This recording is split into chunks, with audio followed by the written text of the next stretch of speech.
Go to Genesis 12 and 1. And the Lord had said to Abram, go from your country, your people, and your father's household. Three yours, your country, your people, your father's household. To the land I will. Oh my God. So if you go from you come to mine. Your country, your kindred, your father's household, you gave up three yours to get one I. Everything you thought was yours, God dislodged you from it. Everything that was familiar to you, God dislodged you from it and brought you from three yours to one I will show you. Say it. I will show you. Say it again. I will. Say it again. Say it again. One more time. Quite some time since I posted, but I couldn't help but to encourage you with the encouraging message that TD Jakes shared a year ago that I'm now receiving in this season of my life of transition. I'm so excited to see what God is doing because it is so new. It is so unfamiliar in many ways.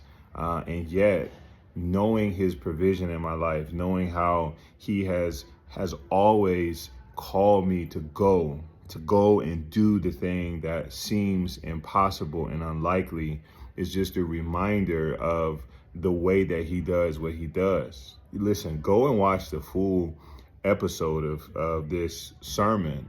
He'll break it down, give you the context behind it, and so much more. What I want to encourage you with right now in this moment is whatever it is God is calling you to do, just do it. That's it.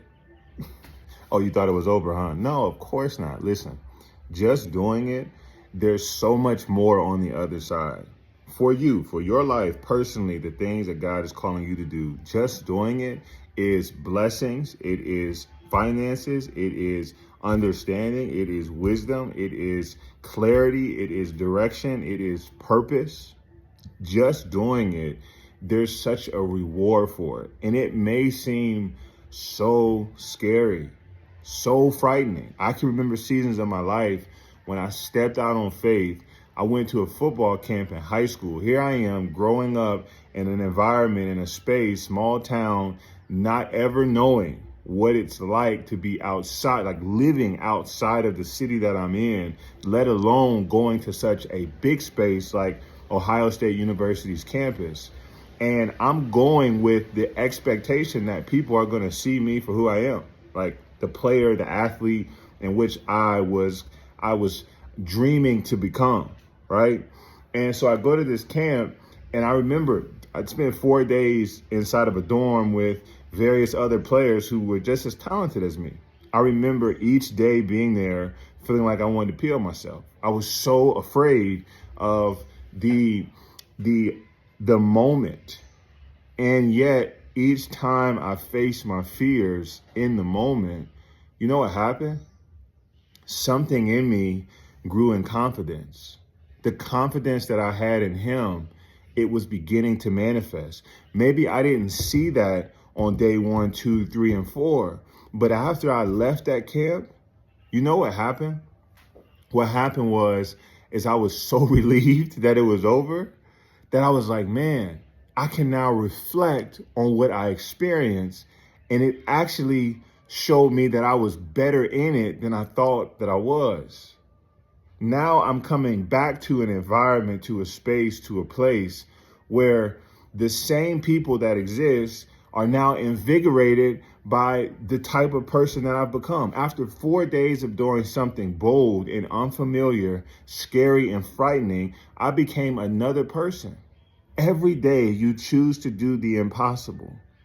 Choose to allow God to work in your life is another day He's going to change and transform your life so that you can be more effective for where and who He's calling you to speak into the life of.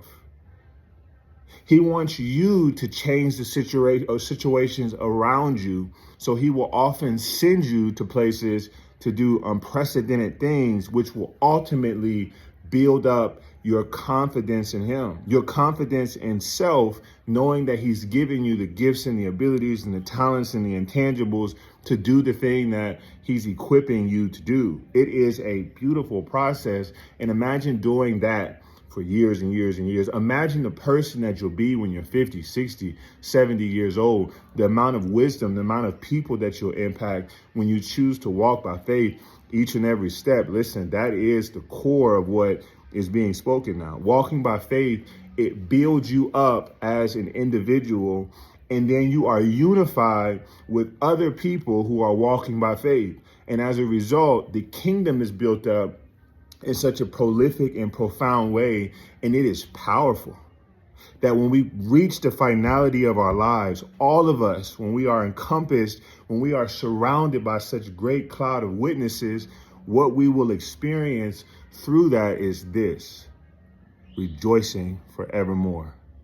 All of the wisdom, all of the experiences, all of the things that you've ever done will become this grand moment of applauding for the glory in which it is to just be in his presence together, unified by faith.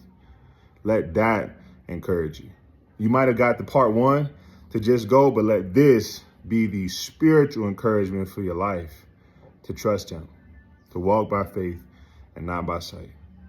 Amen. All right. Peace and love.